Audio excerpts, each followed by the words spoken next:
And if you'll notice that Blair's kind of like our game show host. He's really good at that. So we kind of asked him to be the moderator. But welcome again. This is our second roundtable, and we're very, very excited to be here with Robert W. Smith. We really appreciate him being here. A couple of things to remember, though, is to make sure that your microphone is on mute. So things like this, like my clock chiming in the back, doesn't take away from what Robert has to say or what any of our colleagues have to ask as far as questions are concerned. So without further ado, Robert, please take the floor. Absolutely. Well, ladies and gentlemen, it is a real pleasure to be here. It's an honor. I haven't spoken to this particular group in several years. I think it was the Nashville convention, summer convention a few years back, and enjoyed that very, very much. But good to see you. It's unfortunate, though, that we're meeting each other on these terms. I'm all about the Zoom technology, and that's really wonderful. But the fact that we can't meet in person is a challenge. And then, of course, with the challenges of the coming academic year and this unprecedented new outlook for education and specifically music education. So it's a little bit of a challenge. However, I am here to say that we are teachers, we are empowered, we can do this, and that's what the message really is tonight. So with your permission, I'm going to share a screen, and you should be looking now, I believe, at, can somebody give me a thumbs up if you see what, now, and how? All right, very good. Okay. All right, excellent. With that said, the topic of our conversation this evening is what now and how. We're planning for the fall, planning for the 2021 academic year. We are being blitzed right now with information. Full disclosure, I'm at the forefront or leading the charge in terms of blitzing our music education community with information. Some of you may realize that. Many of you and I are connected on social media, but I've been working with our national organizations across the board, working with them. Again, here working with you. I had a conversation, a couple of substantive calls with Carol here over the last few weeks as well. Blitzing everybody with this information. The question is, we have so much information, and and still not all the information that we need. We also do not have, in many cases yet, what our school administrations, our school boards, what our state boards of education are going to be giving us as mandates. What is happening right now is that they're coming out now by the day, literally by the day. I started on this journey, and I don't know why. Maybe I just happened to turn and look and see a tsunami coming when maybe some of my colleagues around me did not. And I sounded like Chicken Little in the very beginning. Now I think most people are seeing what is upon us. And right now, as I've shared with all of our major organizations, now sharing with you as ASBDA, this may be the most important time in our history. It may be the most important time in our lives, because we're going to have to reimagine, we're going to have to reinvent, and in, unfortunately, more than just a few cases, we're going to have to save.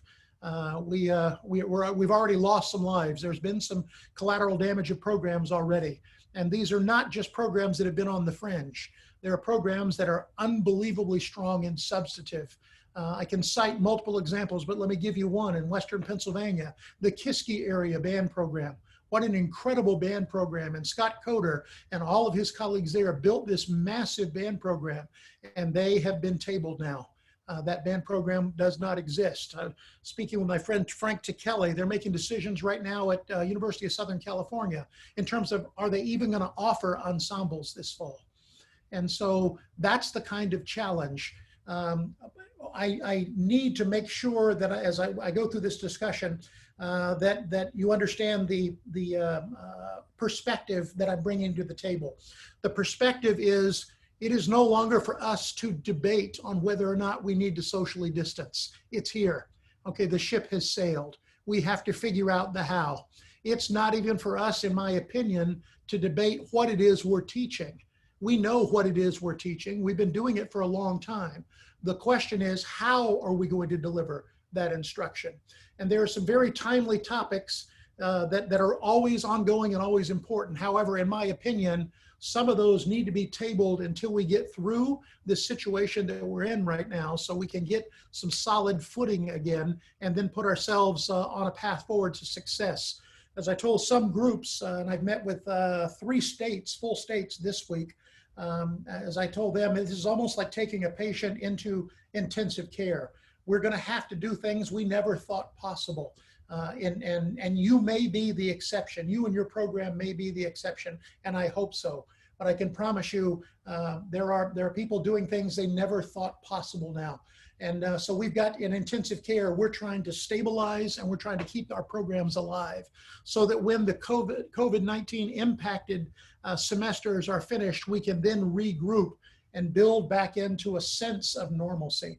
I'm not sure normalcy will ever come back the way we once had it, but I think it's very important for us to work towards that particular goal. So as we get into this, let's talk about some givens. Okay, let's just mention some givens. The givens, the current pandemic has created multiple challenges, and these are beyond dispute. They're challenges, we have to deal with this. The instructional delivery, the how of what it is that we do. The physical challenges, the where do our students sit? What room are we using? Where, okay, are we going to deliver this instruction? The financial challenges, the means to be able to deliver instruction. The relevance, the why. Why are we doing this? And then maybe perhaps the most important, the stability for our future, the result of our work right now. So I want to focus on these 5 areas and then open these areas up for conversation. I'm going to present fast and furious. Feel free to stop, ask questions and whatnot, but I'm going to I want to leave a fair amount of this hour open for discussion and a true roundtable. And I'm happy to respond to any and all questions. I'm looking forward to your thoughts on those. And I'm also happy to go into whatever level of detail you would like to go into on these particular subjects. So with that said, let's talk about our scheduling options for 2020. What we do know, this is what we know. I feel like at times, I've told people, I feel like I'm at the National Hurricane Center. The closer the hurricane, the storm gets to us, the more accurate we can become. This is what I do know now.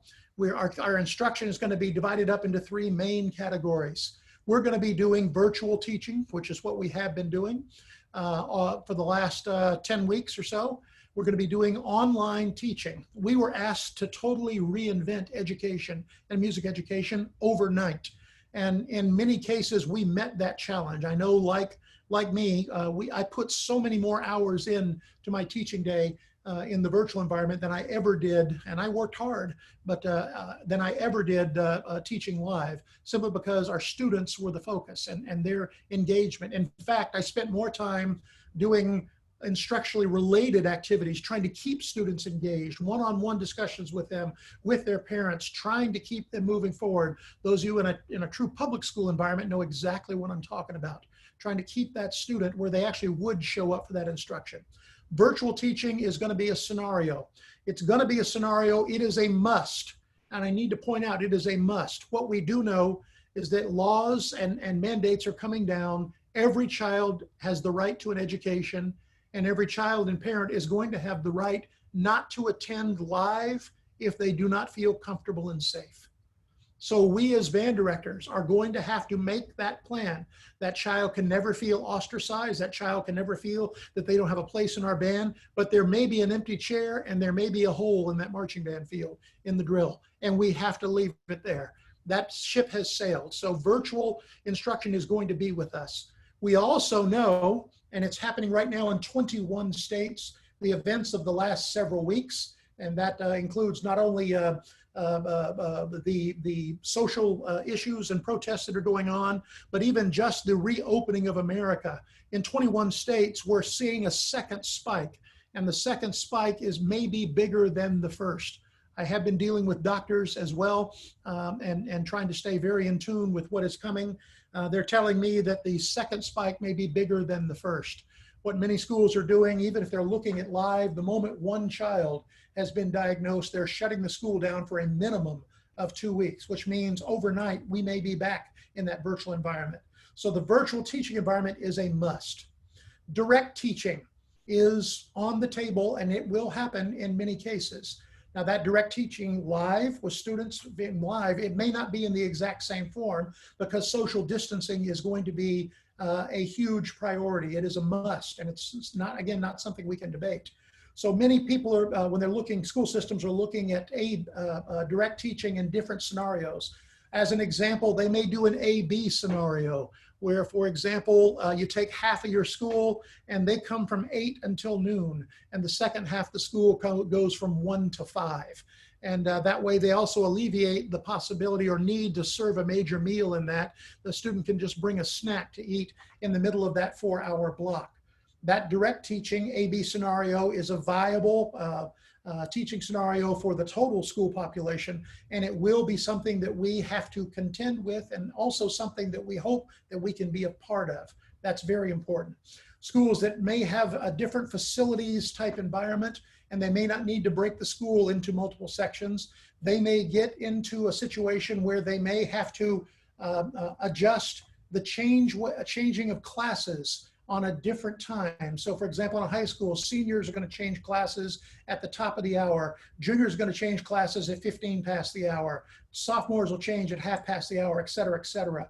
That way, at least in our hallways, that was the hallways that were never designed for social distancing, at least now we have some modicum of safety, the possibility of safety, and we have reduced the density by 75%.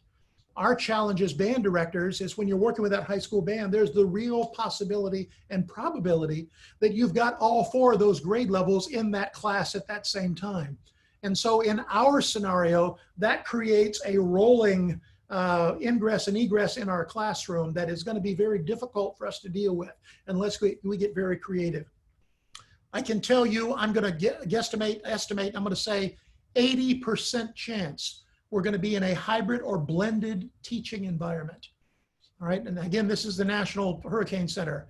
As the pandemic and its impact on education is very close, I'm making the call right now. I think it's 80% of us are going to be dealing in a blended scenario.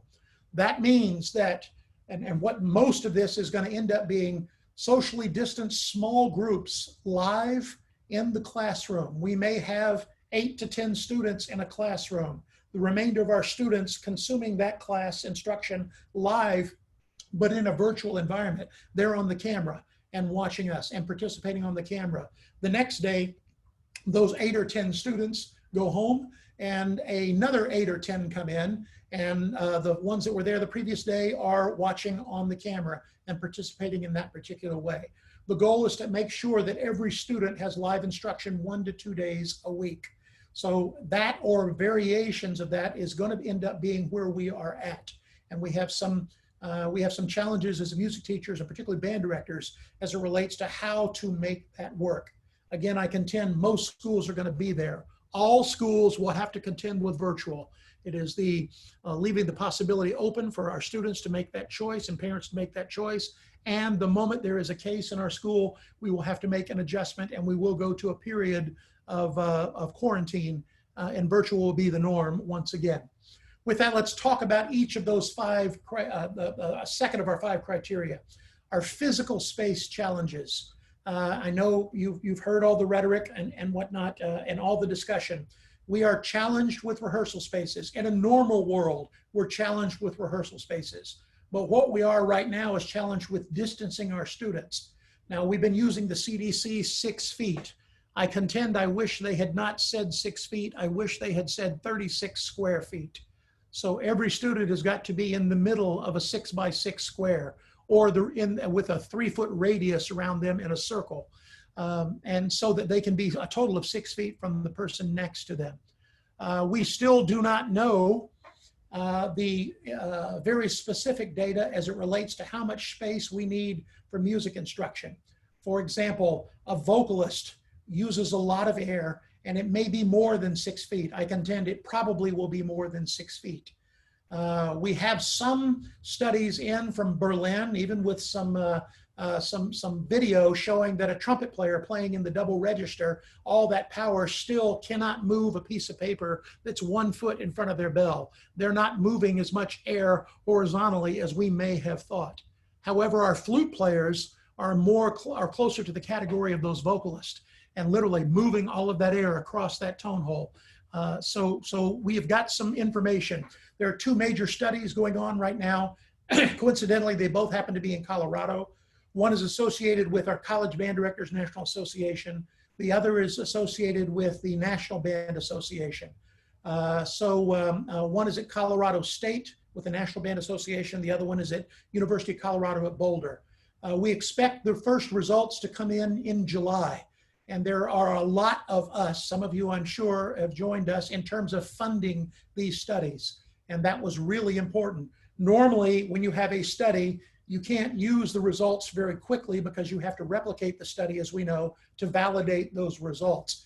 At least now with two separate studies going on, even though the results won't be officially validated, what we find in the commonalities of the two studies are things that we can just about bank on. In other words, we can help use to guide and refine our planning. So that's a really important thing. So the square footage, I was talking the other day, the current president of the American Bandmasters, dear colleague, his name is Jay Gebhardt. He's the director of bands at Purdue University. Purdue University has a very large band. They have 500 plus in that band program, that all-American marching band that they do. It's a massive ensemble. They have a 4,000 square foot band room with all the engineers there on their faculty. They came in and did an assessment of that particular band facility, also looking at the HVAC system that was part of that. And vents move air in different ways into different locations and directions in the room. When it was all said and done, that 4,000 square foot facility is only going to safely house 35 band students at one time at Purdue. I was guessing going into this that 6 feet, 36 square feet, that's for social talking. That's for you and I to talk to each other. I was guessing that vocalists may need to be 10 feet from each other. Just taking a guess, that's 100 square feet. Purdue now tells us that we may need, because of HVAC, we may need more than 100 square feet per student. So this is something that we must take stock of our facilities and our HVAC systems, also to plan accordingly, and then also to look at the data that will be coming to us next month and making those adjustments. We have to be looking our physical space challenges, hallways, pathways, ingress, egress. Have we systematized our instrument storage facility? Flute players, are you taking your flutes home every single day? Tuba players, you can't take yours home every single day. Have we got them stored in a way in pathways so that students can space and yet still get their instrument, and also have the time to sanitize the instrument at the end of the day? So those types of challenges are ahead of us. There's plenty of detail, by the way, and that detail is coming out daily in multiple documents from multiple resources. And I'm happy to share all of that, but I just want to make sure from a thought process that the seeds are planted in all of our minds. Our transportation, which is a very big part of music education, particularly us as band directors. How do we deal with the busing situation? Many schools are simply saying there are no off-campus trips. They just do not exist. Part of it is that we don't know how to physically space. Now, I've been talking with members of the board of directors of our National Bus Association. I also did a 2-hour meeting with our Student Youth Travel Association. These are the travel planners that take bands to the Macy's, to the Rose Parade, to the major festivals, those types of things, and the big charter buses, and been talking with them. There are school systems now that have protocols in place for busing, and there are some state documents that are out for busing. You may want to look, I shared one today that came out yesterday from California. And so the California state plan, the guidelines for opening up a school, they have a busing section and talking about how students would be spaced on that bus. That information is there. What does it do for us as bands though? It creates a massive strain on us financially, because if we were a 2-bus band or a 3-bus band, we now may end up being a 10-bus band or a 15-bus band, simply in order to get the space. So how can we be creative? I contend, for example, that if my school is playing the football game at the school that's just a few miles down the road, I contend if I get really creative and have my band meet at my school and then immediately put the percussion and the equipment on the truck, percussion on the buses, and space them, send them to the other school, have a teacher there and or staff and or chaperones there, and let the percussion start their warm up over there. Then those buses come back and maybe pick up the clarinet section or the woodwind section and move them, and then come back and pick up the brass. So we have two different warm-ups going in two different locations and shuttling. If we do that, we can space for the safety of the students. We actually can make the trip. We're not hiring any more buses. We're normally paying the buses to sit in the parking lot while we're at the game anyway. There's no more expense there. The drivers are paid anyway. So the only thing we're paying for is just a few extra miles, which is maybe doable. So that's just one perhaps creative way to deal with the busing transportation issue. That's also going to require time adjustments. How long does it take us to load a bus? And we have to build all those into our schedule. And again, that financial impact, we have to find ways to mitigate the financial impact. Let's look at that and use that as a bridge to our financial challenges. We have challenges as it relates to instruments. One of my biggest calls to action right now, and I've been dealing with major music instrument manufacturers, we have to get instruments in the hands of our students. Very few band programs in America have the inventory that is going to be needed in order for music education to continue effectively. My tuba player, okay, first off, are they sharing tubas in the band? I would contend that maybe 40, 50% at least in America, they're sharing a tuba, maybe a separate mouthpiece, but they're sharing a tuba. That can't happen in this next year. So I have to have enough tubas to make sure all my students are taken care of. And then what do I do about a tuba at home for them to be able to practice? So that's just one example of instrument inventories. I was speaking with a teacher from the Atlanta, Georgia area. This is a school system that is largely an underprivileged community. So here's this band program that's very successful. It's a middle school. They have a flute. That flute in grade 6, period 1 is used by a student. Then the flute goes back in the case and stays in the room. Grade 6, period 2, another student uses that flute, then stays in the room. The next period, grade 7, period 1, then a 7th grader uses the flute. Then the next period, grade 7, period 2, another 7th grader uses the flute. Then the flute in the next period goes back to the director to be able to check. And then after school, one child a week gets to carry that flute home. At best, that child gets the flute one time a week. There is a large challenge. We've got to find ways to get instruments into the hands of our students. I was on the phone with Con Selmer. This is several weeks ago, and started planting seeds with them. I am simply in the role of a facilitator and I'll call it a planter of thought seeds right now.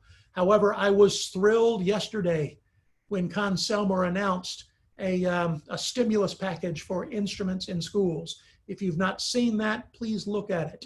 It is at least one company stepping up with a program to help us deal with our equipment inventory situation, and hopefully us to find solutions. I'm talking with other major instrument manufacturers as well. I'm hoping we can get an industry-wide action in support of music education. This is a situation where we have to raise the tide so that all the boats float high. And that includes the educators first and foremost, with our students, our highest priority. But without them, we do not have a music industry. And so it's important for music industry to support and nurture during this particular time. Other financial challenges: how do we find additional teaching units? That's going to be a challenge. I will contend, I have heard in some cases, they're few and far between, that schools are hiring additional music personnel, additional band directors. That's great. I'm glad to hear that. I'm glad to hear that. In most cases, I contend that's not going to be the problem. So let me go back to my high school teaching days. If I've got a 200-piece band, if I've got 200 kids in my program, and I've got 6 periods in my teaching day, Robert, I'll tell you what I would do. And what I would do doesn't mean that's what you would do. It's a very personal choice based upon all types of factors. But what I would do, I'm giving up my planning period. And I am also going to be probably giving up, and I'm going to table a couple of what I would call enrichment or reinforcement classes For example, I always taught a music theory class, and I had about a dozen students in that. It's wonderful. It was great for those students that were going into music, and it was a pre-college theory experience, and we enjoyed it, and I love teaching it. But I may need to table that for next year and possibly the year after. I may need to table that. As hard as as much as it pains me, I may need to table my jazz ensemble, because I do know that almost every one of those players, I'll look at a guitarist on occasion, they have another music class in the band. And my job right now is to keep music in the lives of all of those students. So I may have to table if I don't have enough teaching units. And Robert is going to be working 6 periods a day, and those 200 students may be divided up into 6 different sections. And so I can work with a section of the band each and every period. That's going to require me to look at chamber music. It's going to require me to look at literature that I can rehearse sectionals for the full band when we're ready to go again. It's going to require me to look at solos, ensembles, different types of literature. And I have to remind myself, am I teaching band? Am I teaching music?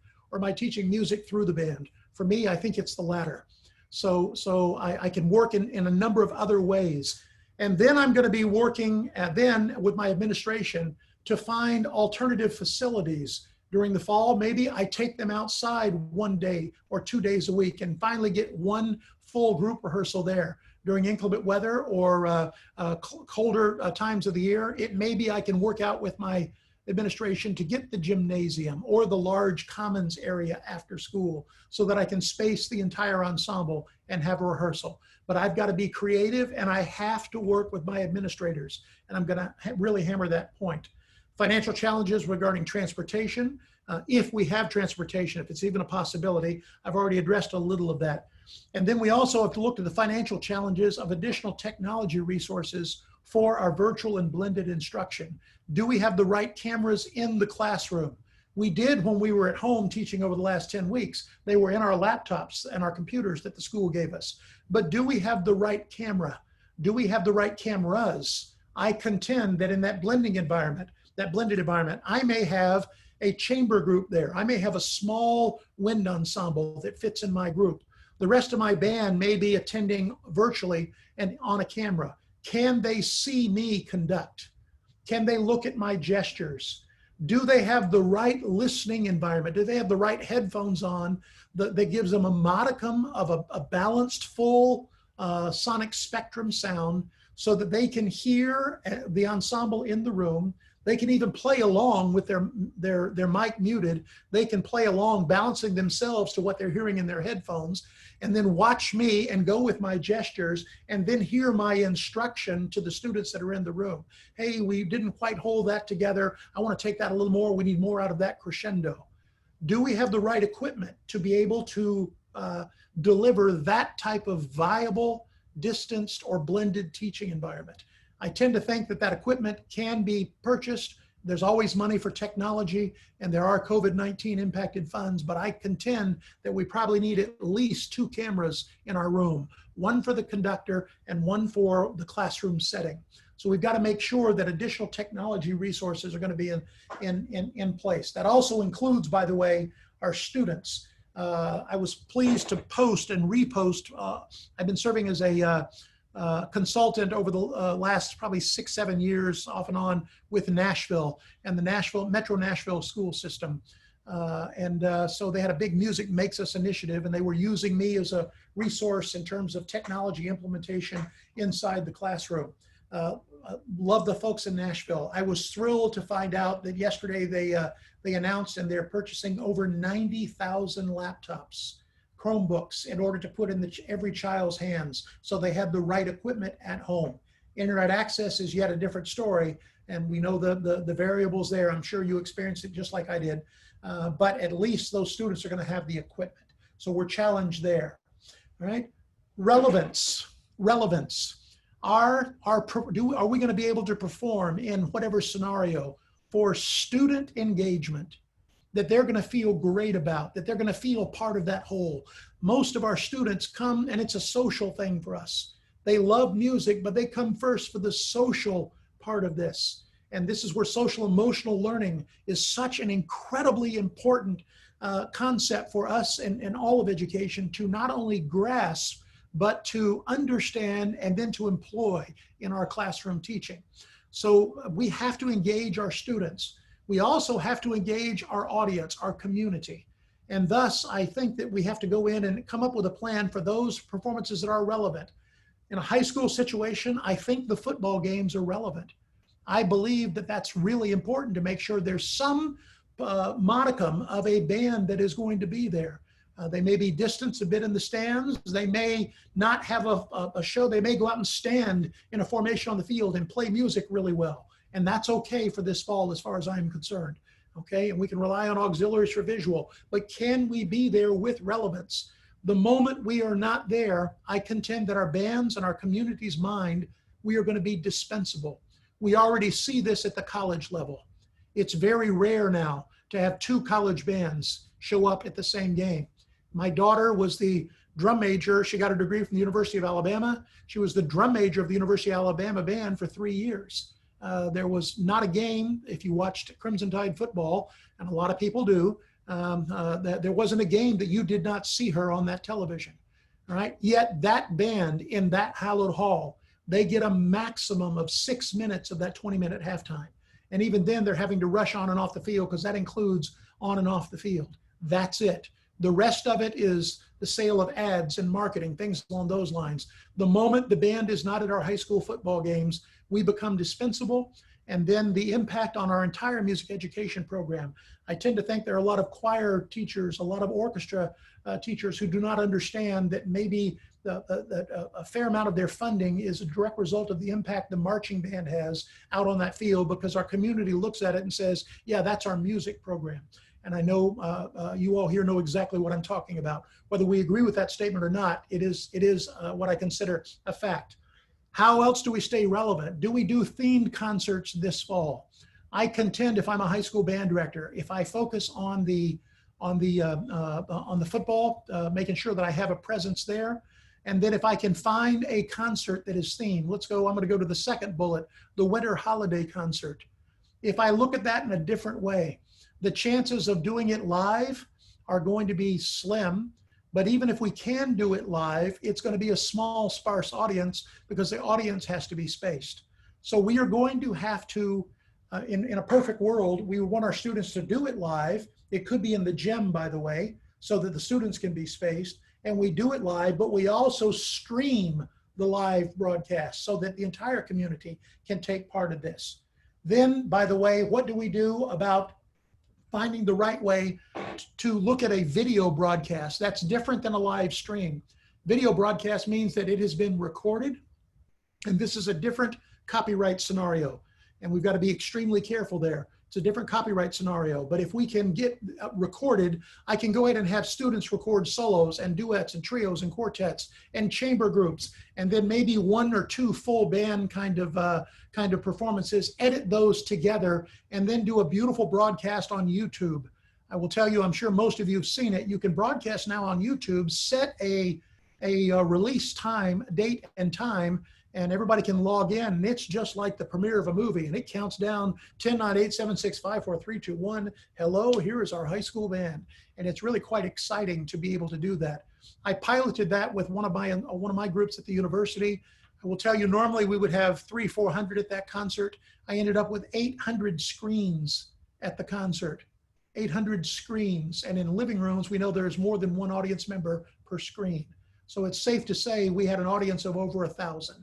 And I wanted to make sure I had piloted the technology and process, and it worked beautifully, really well.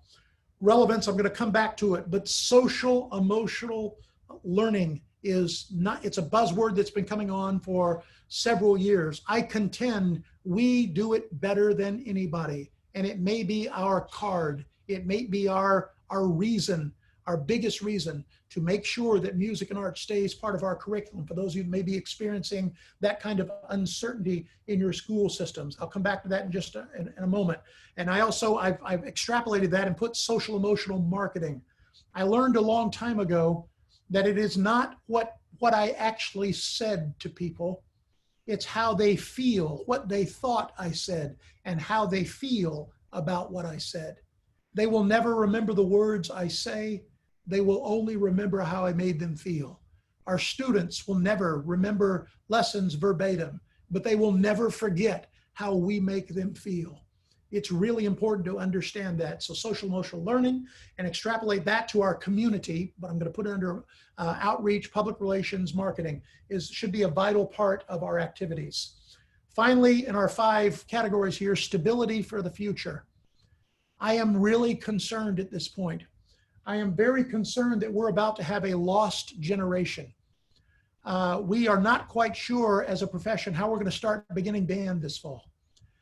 And how are we going to do that? How are we going to deal with instrument selection? How are we going to deal with those students and the mass numbers of kids? As we all know, we start a lot of kids in beginning band. Our biggest challenge is keeping them as they move out of beginning band to the next level. How are we going to do that? Our school boards are not going to allow us to do anything that we have not vetted and provided a viable, safe teaching scenario for those students.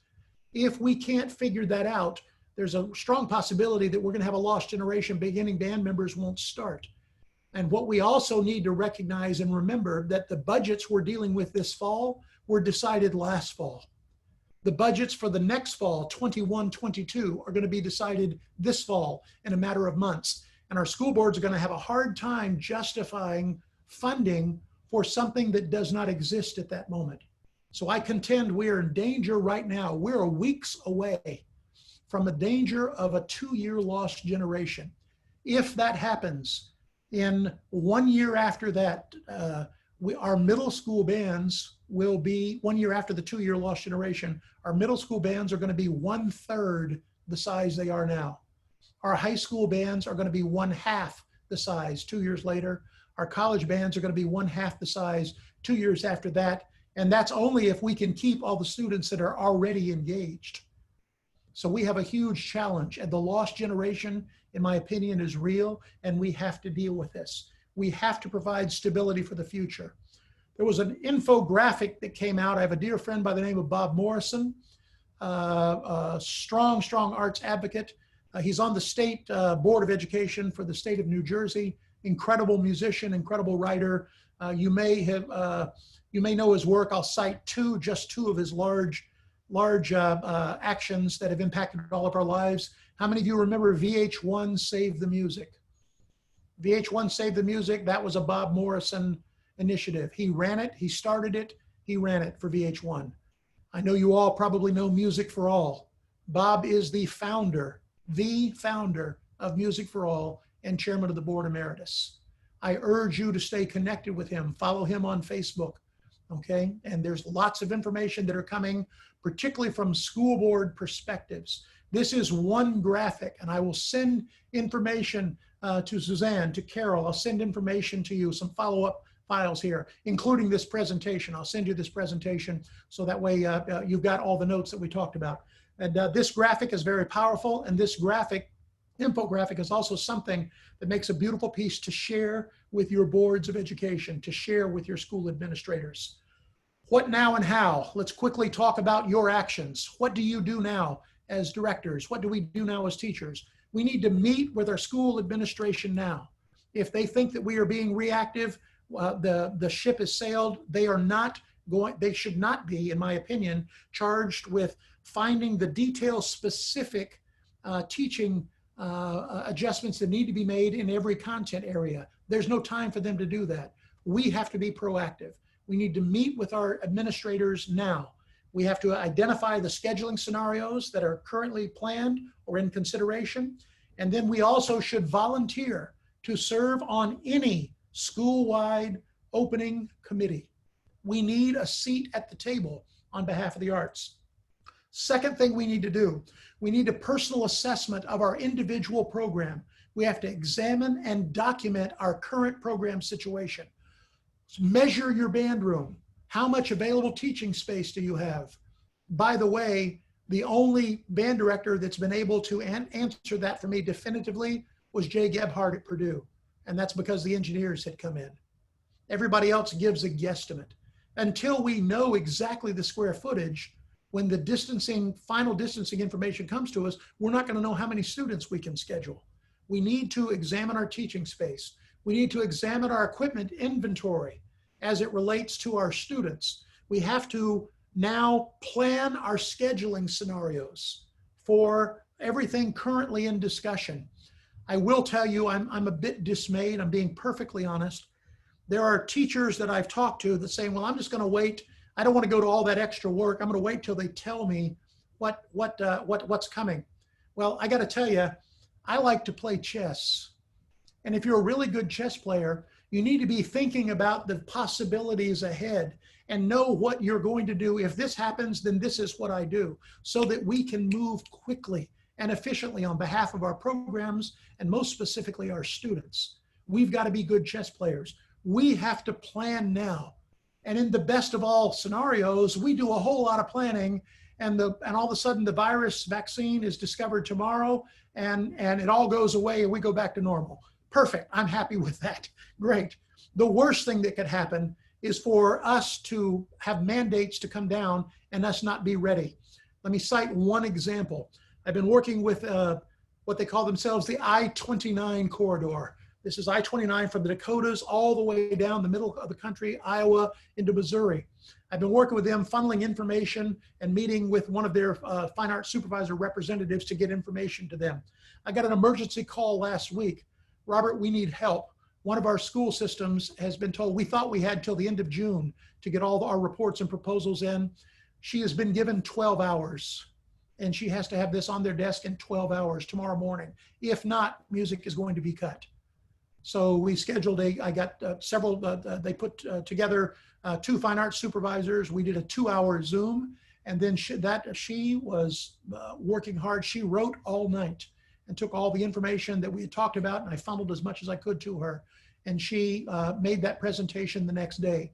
She also had a seat at the table when it came down to what her school system was going to be doing, because she was a curriculum supervisor. All right, and so I'm really happy, okay, that we were able to meet that challenge for her. By the way, that was Omaha Public Schools, a huge American city. Not one of our largest, but the largest city in the state of Nebraska. And that was Omaha.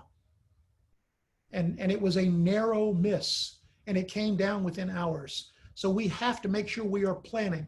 We got to plan for the scheduling scenarios currently in discussion. We also have to plan for what we determine are going to be our relevant performances, our connection with our students. Why are our students working? They've got to feel good. They've got to be working towards something. What is it really important to our students, and how can we plan for that relevance in their lives? And then also for them to be able to get the audience and parental and community feedback they need to make the artistic cycle complete. We also have to examine our student needs. We've got to look at our equipment, as we talked, our instruments, our technology. We've already discussed that. We have to then create and submit viable teaching scenarios to our administrators and school board. And then we got to meet with our administrators again. We meet with them now, and we meet with them then. And we don't just submit. We submit ahead of time for them to read, but we need to go in and we need to talk about this with them. We need to be able to present that proposal. We need to stay connected to all of our state and national organizations, including ASBDA. And I also encourage you all, one of the things I did with a Music for All setting, we created this webinar called What Now and How. Music for All gave us the stage and the marketing machine. Some of you may have been part of that. We talked to about 4,000 people that night. What Bob and I did is pull in the national organizations that had COVID-19 committees underway, and so that they could report to our profession. But those organizations had not been at the table ever before together. That's the first time in history. I tend to think that we need to be connecting across as teachers to all of our national organizations, take advantage of all the resources, and then at ASBDA, we need to be connecting with those other organizations as well. By the way, I was really thrilled to see the announcement that came out from ASBDA last week. Kudos and thank you. Thank you on behalf of teachers nationwide. It's important. This organization, by the way, slight pause, is very important to me. I bought the curriculum guide. It was one of my textbooks. I've known about ASBDA since I was a teenager, literally. It's really important to me. So we've got to stay connected to our state and national leaders. We need to study and embed social emotional learning in our curriculum, as we previously discussed. We need to stay engaged with our community and build a base of support that includes activating the power of the student voice. They need to hear from the students. Those that are wanting to cut music will argue with you. They're not going to argue with that student. The most powerful tool we have is that student voice. We need to activate that power. We need to capitalize on the school-wide and system-wide plans and resources for technology. If Nashville is buying 90,000 Chromebooks, we need to make sure that we're using the Chromebook as a framework for the technology lessons that we're going to deliver, so we don't have to worry about additional technology. Let's stay within what the school system is providing, and they have a mandate to do that. And they also have a budget to do that, and we don't have to concern ourselves with that. So that's important. And then finally, meet with our administrators again and again. Meet with them now, meet with them then, and meet with them again and again. It is really, really important, okay? What, now, and how, okay? 5 bullet points. Assess your program. Submit your viable proposals to your administration. Build your base of support, develop your plan, and then advocate for arts education, including large ensembles like band, choir, and orchestra. ASBDA. Do you see it? Do you see it? ASBDA, we need to be the model of solution. Awesome, Robert. That's so incredible. I've seen quite a few great questions in the chat box, so I hope a few of you will raise your hands. 1 or 2, I'd like to hear Robert's response. So let's go ahead, if you will. If you got a question ready to go, raise your hand and we will call on you. Again, if you check the participants box down at the bottom right-hand corner, is raise hand. If not, wave and one of us will see you. Anybody ready to go? There we go. Dave, you'll go first, and then Jason, you'll be next. Dave, you're good on. Are you there? Yep. Dave Kirkfleet, Okay. Minnesota, Topeka Public School, small town, northern Minnesota. I just want to thank you, Robert W. Smith, for everything you're doing in regards to the situation that we're in. And it's not so much a question, but I just want to write off what you're saying. I agree with everything that Robert's saying. The first thing I did when we went into shutdown was ask my superintendent if I could be on the school board agenda and present what I was doing for distance learning. And that saved my summer program because they saw the smart music, Zoom sharing screens, Flipgrids, student examples of them performing.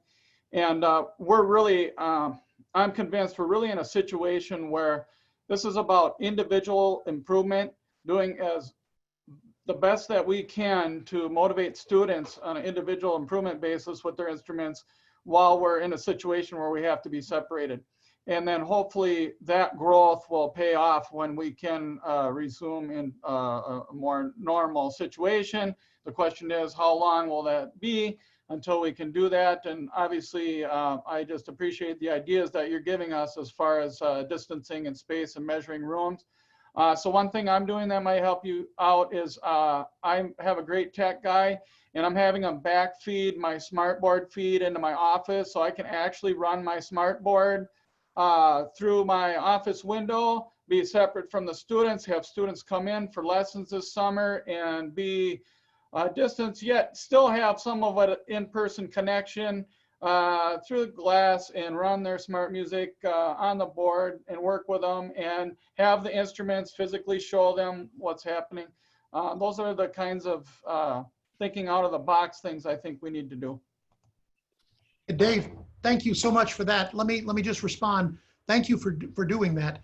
And I would ask you, when you do come up with those model solutions, what you're describing with the director behind the glass out of your office, we're already doing now in recording studios on the other side of the musical fence. Recording studios are working. They're recording in different ways, and where everybody's in a different ISO booth, everybody's in their own space, yet they're still connected inside that recording studio, and music production can continue.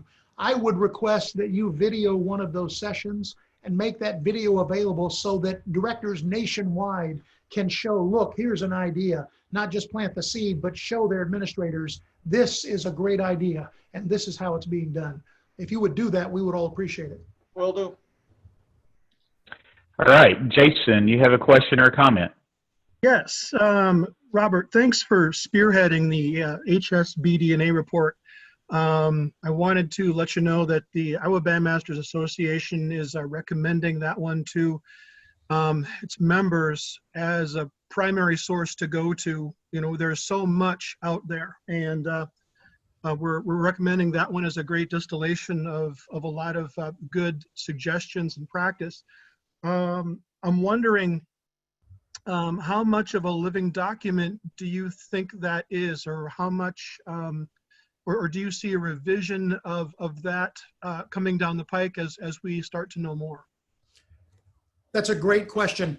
For those of you that may not be familiar, there is an organization similar to ASBDA. It's a new organization started in the 80s called the High School Band Directors National Association. And their executive director is Dr. Oliver Boone. I serve, full disclosure, I serve on their board of trustees, and then and they were very kind and elected me to their Hall of Fame a couple of years ago. So when you see that, you'll see my face there. However, Oliver called me and said, Robert, would you consider chairing our COVID-19, our pandemic committee? And this is going to be a committee made up of school band directors from around the country, across the entire United States. And I said, Oliver, I would be glad. However, what I also, full disclosure, I'm a member of the American Bandmasters Association. And most of you know what the American Bandmasters Association is. It's an incredible lifetime achievement honor. And there's 250 members, 249 of them are really incredible people. And then they allow me to sit in the room with them. Okay, but because I am so different, full disclosure, they elected me to their board of directors this last March. So I've been able to work with Jay Gebhardt and Roy Holder, the chair of their school bands task force committee. I've been working with CBDNA as well. When Oliver came to me, I had already had these other two things in progress. I said, Oliver, I'm happy to do this, but what we need is a document for working band directors that is more specific, that is a little more prescriptive, still allowing them the choice to retrofit and to use and to spur ideas. So that document is available. I will send that as a follow-up so you have that document, those of you who are not familiar. That is a living document. There will be a revision coming. That document is dealt with. Choose your schedule. There's all kinds of general information, but choose the schedule that kind of closely resembles what your school is talking about. Choose your model band program. I'm a large band. I'm an average size high school band. I'm a small band. I'm a middle school band. I'm a beginning band, even though these may be taught in the same building, they're two different animals. And then if I'm a middle school band and we're looking at a hybrid blended schedule, now go to this portion of the report and here are teaching ideas and strategies for you to employ. So it's a large document. It's 39 pages, but you don't have to read all 39. There's general information that applies to all band directors and band programs, but hopefully you can get down specific. And what has happened is, and I'm thrilled to hear about Iowa, Arkansas has picked that up. I just dealt with Hawaii. Hawaii has picked that up. California, Anaheim, California, Southern California has used that as their model to get to the school system there in the Anaheim area, has used that to get their administrators. That document will have a revision coming. It is a living document. And what we're waiting on are the substantive. It'll be the end of this month. That's when all the scenarios will basically be decided in terms of scheduling. And then in July, so we'll have an update then, and then we'll have an update once the studies from Colorado come in. And we have very specific guidelines for spacing and distancing. And this committee consists of superintendents. There's a doctor. There's a general, there's a military general who's on the board of trustees, okay, that sits on this committee. There is band directors from Northeast all the way to Hawaii. There's members of the National Band Association's Hall of Fame, sitting on that committee. We have those of you familiar with US bands, Jim Shealy, the executive director of U.S. Bands, sits on that committee. We have superintendents that sit on that committee. So we were trying to provide something that would be a little more substantive and a little more prescriptive. That's the long-winded answer. Yes, there's some updates coming. And we want to make sure that when we get those updates, they're truly updated and something you can bank on. All right. Thank you, Jason. Ron Mears, you're up next. Thank you for all the comments. Very, very helpful for everyone. I had two things, and I just wanted to add to the fact the importance of the students. Don't forget some of the most supporters of your music program are your parents, and we always take that for granted. But we have a network here in Tennessee that we can communicate with around 300 parent support groups in our state. Just through email, we communicate with their presidents. We think that's going to be valuable in the days to come. The other thing, I wondered if anybody has heard about there's been some research about the use of certain lights that might actually destroy the virus. And I was wondering if anybody's following that. I think it's something that might be an answer for some music programs if that comes about. If it comes, that is it possible to use a certain light in that room to destroy the disease. So it's just something that I've seen, and maybe somebody else has heard a little bit about it as well. Thank you. In my response to your questions, and let other people respond as well. First off, our parent group, when I say activate that student voice, I'm also really mean the family voice. There's no question about that. By the way, to help fund some of these studies, I've actually gone to several organizations that have direct lines to parents that are engaged. For example, that's SIDA, Student Youth Travel Association. These are all the tour festival operators around the country. And whenever they take students on a trip, the parents have an account set up with those companies. And so they have that large database of parents, and these parents are the ones that are engaged. They've already paid hundreds of dollars for their child to go on that trip, and they know the value of what happens in a band room. And as I told them, SIDA, if you could just get every parent that's in your database, which is millions, to buy a latte for this study, we could raise tens of millions of dollars overnight. And so that is underway. They've heard that call. So I'm hoping that will come together very quickly. I've also been working in your state with Leif Cook, my colleague Leif Cook at Dobbins Bennett. Full disclosure, his assistant is Turner Hawkins. That's my nephew. Okay, that is my nephew. So Turner's a really, really wonderful, wonderful teacher. But Leif, in his current role as president of Tennessee Music Educators Association, Leif and I have been going back and forth, and I helped him to scribe an op-ed piece that was published in the Tennessean, or about to be published in the Tennessean. And so it's coming out under Leif's name and TMEA, but he was using me as a sounding board to help him make sure that we're sending the right tone with that. So it's a very, very important thing. Regarding the lights, I am keeping up with that. There are some studies, and what they're looking at, these are UV lights, and they're looking at all kinds of uses of it. Let me give you an example. Let's take an escalator in an airport, a school, a mall, and everybody touching that handrail. As it comes down, they're putting a UV light as it turns around, and it will disinfect the bottom of that handrail as it makes it back up the top, so it's clean as it comes back down once again, as an example. They've got ways to go in and use lighting in hallways where they have these carts now with UV lights that go in almost a 360-degree direction. And they, instead of buffing the floor at night in our schools, they're going to be sending this down the hall to make sure they've sanitized everything. We can do wonders with light. What we're looking for right now are the final study results on COVID-19 specific usage. They're already using it in other ways, but they have to look at the impact on this particular virus, which has shown some resiliency that others have not. So I'm hoping that'll be really incredible for us, though. Hey, Robert, I have a question from the chat room that I'm kind of curious about. You did talk about this a little bit, but as we do our chamber ensembles and we put them online and do virtual concerts and streaming or YouTube, how are the copyright laws going to apply to that for us as band directors? That's a great question. Great question.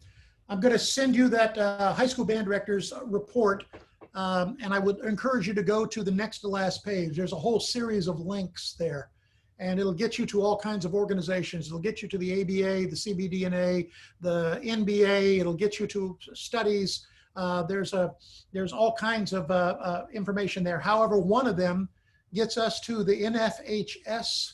That's our National Federation of State High Schools Activities Association. I've been presenting for them, and that's all the art supervisors in America and all the athletic directors in America. And so I've been working with them. We have an incredible resource there, by the way. His name is James Weaver. He's the guy that coordinates that. The great thing is James Weaver is a music educator. He was a fine arts supervisor. He's a really fine orchestra director. He walks the walk, he talks the talk, and he hears us and he speaks our language. Yet he's dealing with all the athletic directors in America and all the state boards of education in America. He's Inside our that, guest James, next week, Robert. what's that? He's our guest next week. So, Good. yes. Be there, okay? James is a great guy. Be there. James partnered with NAFME and had an initiative that went through our music industry, particularly our music publishers. And there is a list on the NAFME page right now. These are publishers that have agreed for you to use their materials in this challenged environment.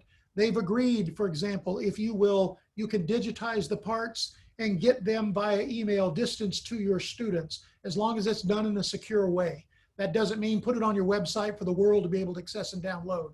That means it has to be done. You can digitize it and you can email the clarinet parts and email the whatever, or if you have a secured server for your program. We're working right now. I've been working with the National Music Publishers Association.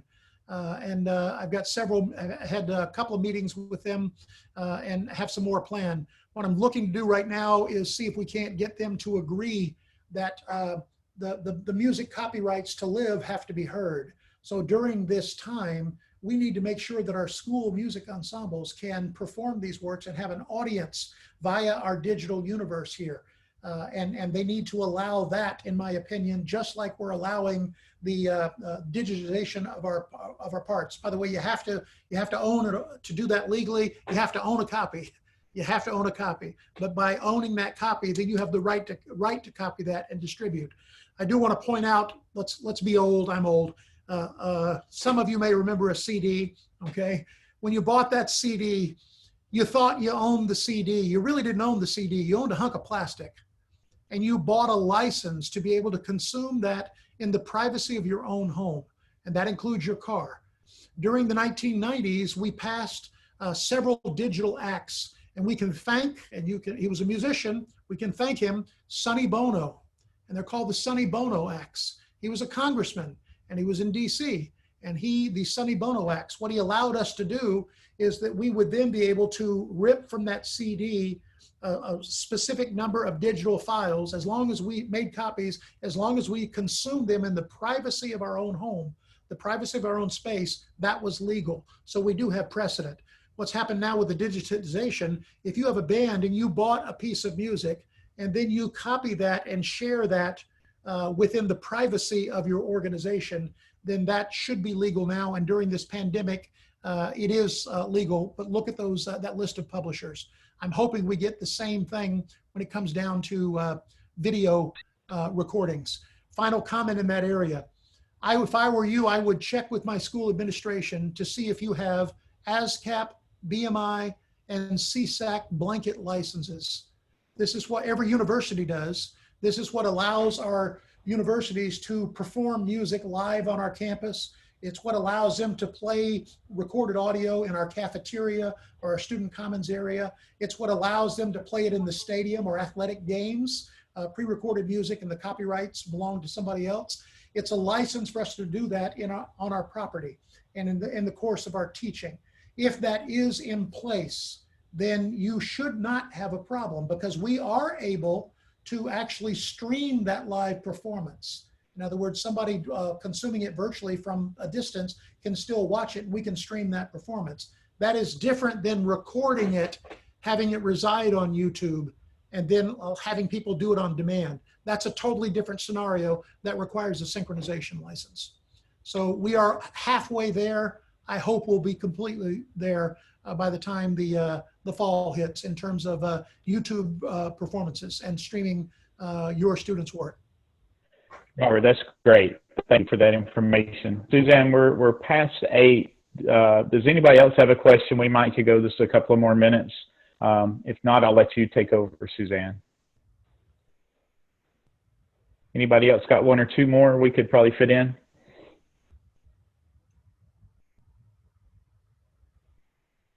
I have a quick idea. I just want to run by. So, Robert, I met you when we were in Hawaii 4 years ago at the commemoration of the Pearl Harbor. Oh, okay. I saw your face. I went, oh, I've met her. Where's Yeah, that? I was the girl who led the band off the field. Oh, yeah. You were important. You were important that day. Yeah, I remember it well. But I'm thinking about schools who do not have instruments in the hands of kids, but could we not always put a set of drumsticks in the hands of kids? So at least they can participate with handheld instruments, participate in reading rhythms, maybe in a smaller space. So we don't need quite as much space because they're not putting as much air out. Of course, the 6 feet mandated distance. But I'm thinking in terms of a percussion ensemble where instruments, wind instruments cannot be provided. That's a very creative idea. And it is something that we need to look at. I can tell you just today, I had a school system contact me saying, our ensembles are not happening next fall, but we're going to become a high school general music program until we can come back in. And it seems to me that you're right with drumsticks and our voice, using our voice. We can teach a lot of music there, and we can hopefully keep our students engaged. We know we can teach a lot of music. The sad thing is we're hearing of programs being shut down. There were teachers even 2 weeks ago got notices saying, I've been instructed to leave my room. They had to move out of their music room because it was the 2nd largest teaching space in the building, and they needed it to reduce the density in the quote core subjects.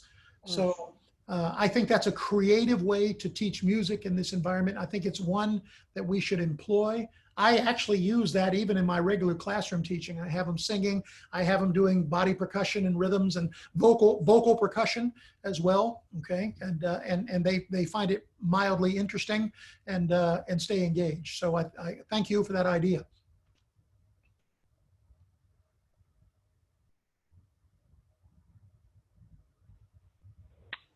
Okay, Suzanne? Well, if no one else has any more questions or comments, Robert, thank you. I really appreciate you being here tonight. You've really given us a lot of great information. And remind your friends also that we will put this on our YouTube channel for everyone to watch who couldn't be here tonight. And I got quite a few emails from members who really wanted to be here but had other meetings, whether it be for their own school or program or their kids or having an 8th grade graduation. So we'll have that up on the YouTube channel, I hope tomorrow. And again, if you have any questions, please feel free to let me know. And Robert, if there's anything you want me to send out to the membership, please feel free to send it to me or Carol, and we'll get it out to everyone. Yep, and just a reminder, next week on the 17th, like he said, Dr. James Weaver, I reached out to him this week and he said, absolutely, literally 5 minutes after I sent him an email, he said he wanted to come and talk to us. He has great insights into the CDC and what other programs are doing. He's ready for questions and answers. So please let all of your colleagues know, even if they're not members of our organization, that he will be here. And you know, Robert, glowing recommendation. So I'm glad that we get to follow you with him. So that's absolutely perfect. So thank you again. Great, thank you. Yes. Great. Thanks again for being here, everyone. Executive Board, if you could hang out, that'd be great, just for a few minutes. Otherwise, we will see the rest of you next week. Thank you. Bye-bye.